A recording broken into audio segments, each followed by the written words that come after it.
छठ के पूजाई देवरू बहरा में बाड़े तोहर भाई, देवरू बहरा में बाड़े तोहर भाई। कैसे होई असो छठ के पूजाई देवरू बहरा में बाड़े तोहर भाई।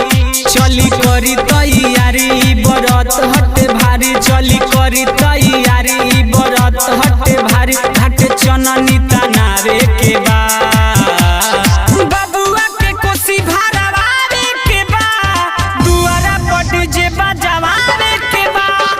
बबुआ के कोसी भरवावे के बा, दुआरा पर जे बजवावे के बा।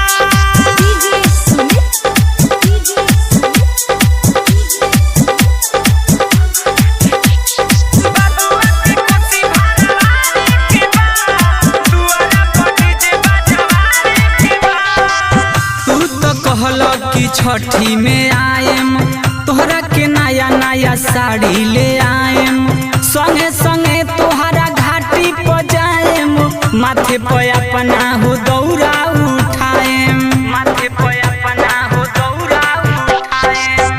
तू तो कहलो कि छठी में आएम तोहरा के नया नया साड़ी ले आएम, संगे संगे तोहरा घाटी पर जाएम। माथे पे अपना हो दौरा उठाएम। जनी करी पट्टीदारी तनी जाई बाजारी, जनी करी पट्टीदारी तनी जाई बाजारी। ऐसा मान सब लावे के बा बबुआ के कोसी भरवावे के बा, दुआरा पर जे बजवावे के बा। बबुआ के कोसी भरवावे के बा, दुआरा पर जे बजवावे के बा।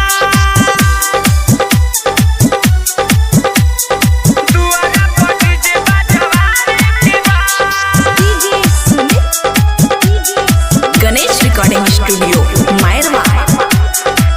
गलती कैले मुना घरे नया के, हमरा के झूठे झूठे बात में फंसा के।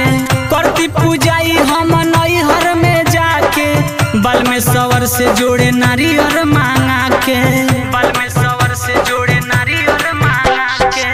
गलती कैले मुना घरे नया के, हमरा के झूठे झूठे बात में फंसा के। करती पूजाई हम नैहर में जाके, बल में सवर से जोड़े सुपली मांगा के।